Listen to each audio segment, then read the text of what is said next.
Velkomin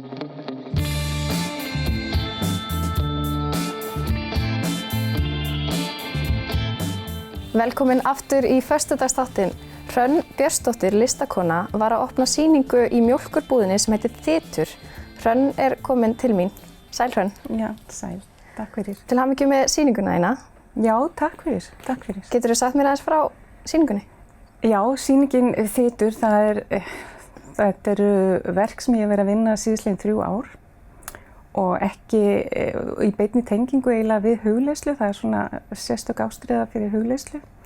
Ég er nýbúin að læra það sem kallar Satnam Rasayan heilun í núvitund eða heilun í þögn og ég er að gera tilraunir með að blanda þessu saman.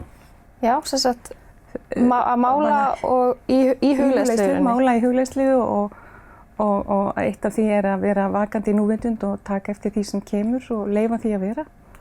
Þannig að þú í rauninni spinnur bara svolítið í þessu ástandi eða? Já, þetta er spuni og mér finnst eiginlega skemmtilegast að mála þannig að ég er mjög hrifin af því sem heitir sjálfsprottið málverk. Það er að segja, það bara þróast, myndefni þróast í ferlinu. Verð ekki með neitt plan. Verð ekki með neitt plan. Nei. Myndefni þróast bara í ferlinu og það eru litirnir og hvernig litirnir flæða yfir á flötinn sem að koma til einhverjar hugsanir, þú veist, manneskjur eða tilfinningar eða þú veist hvernig, eða er þetta bara svona algjör friður?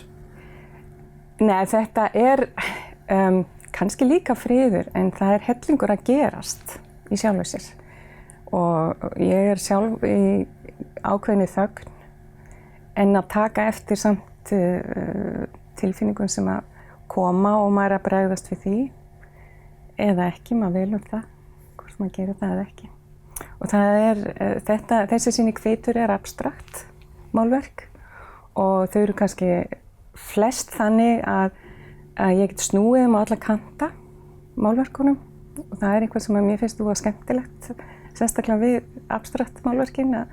Breytirðu þá til frá degi til dags í sýningunni, snýrðu þeim eða? Já, ég hef gert það með hennar þegar fólk kemur inn og ég er svona verið að sýna þeim og þá hef ég gert það en ég hef ekki verið að rugla röðinni eða eitthvað svona en þá kannski gerir ég það, það eru náttúrulega nokkrir dagar eftir á sýningunni. Já. Og sum verkin komist ekki að vegg þannig að það getur vel verið að ég skipti þeim út líka. Það er gaman að hafa svona alltaf eitthvað nýtt samtal í gangi á milli myndana líka og svoleiðis. Hefurðu fengið einhver svona áhugaverð viðbrögð? Þú veist, það er svo oft skemmtilegt að sjá hvað fólk túlkar í svona abstrakt verkum. Þú veist, hefurðu fengið einhverju svona eitthvað, já, en skemmtilegt að þú skildir hugsa það? Já, ég er búin að fá eiginlega bara mjög skemmtileg viðbrögð og búin að vera gaman að spjalla við fólki sem kemur. Það er svona líka stór hluti af þessu að setja yfir eigin sýningu og spjalla við fólki því að ég hugsa að sé samt voða rík þörf í fólki að sjá eitthvað ákveðið, þannig að það er að leita að einhverju kunnulegu kannski í verkin, já þarna er mannvera, þarna er fugl og þarna er eitthvað og eitthvað. Já. En það er kannski ekki það sem að ég er að spá í, ég sé oft ekkert svoleiðis fyrir að fólk bendi mér á það og það finnst mér voða skemmtilegt líka. Og það er semst eitt ljóð sem að fylgir og er í rauninni partur af sýningunni? Já, ljóðið er partur af sýningunni. Stór hluti af þessari sýningu eru verk frá því 2007 þar sem ég sýndi í Anarkía listasal. Ég var að reka það með nokkrum frábæru listafólki og það er reyndar ekki starfrætt í dag en þetta var mjög skemmtilegt þegar það var. Og sú sýning hét Svif sem er svolítið keimlíkt og Þytur. Já. Og þá kom hluti af ljóðinu, ég lét ég fylgja hluta af þessu ljóði og ég svona aðeins stílfærði það upp á þessa sýningu. Þannig að... Þú mátt endilega bara kannski lesa aðeins fyrir okkur svo að við... Bara í myndavélum. Í myndavélum. Já, þetta tengist bæði verkunum og mér hefur fundist að fólk þurfi kannski að það finnist gaman að fá einhverja svona annað en að bara horfa á listina. Það er svo að fá einhverja svona aðra dýpt í þetta. Já.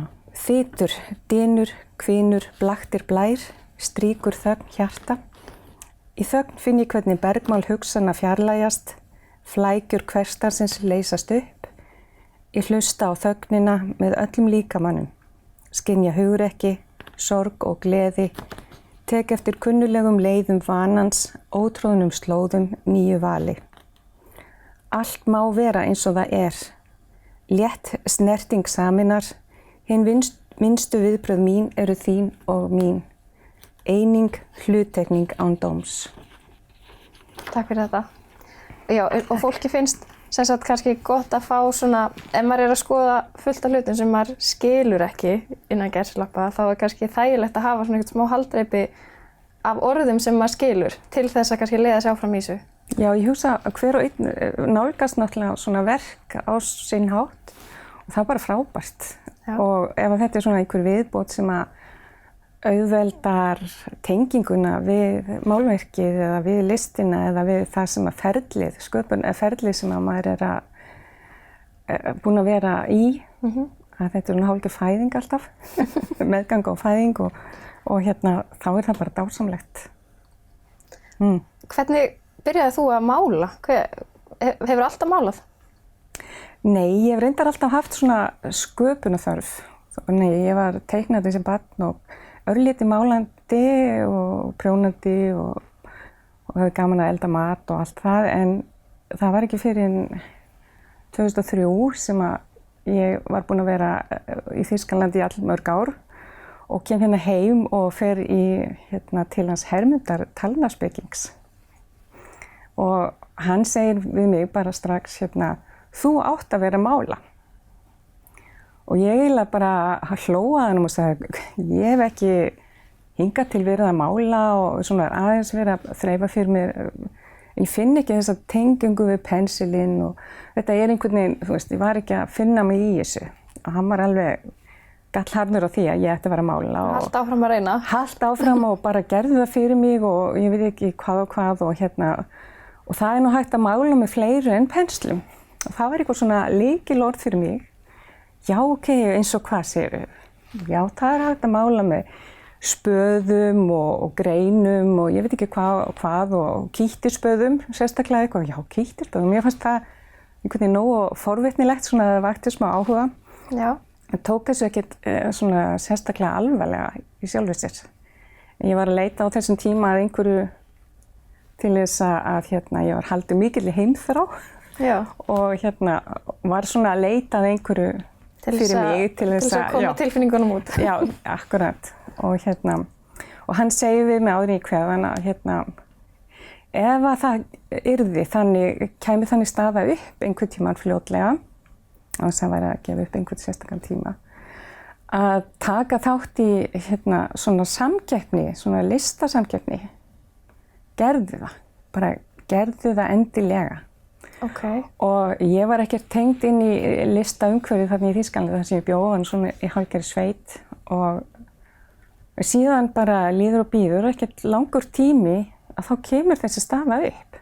Já, merkilegt. Merkilegt.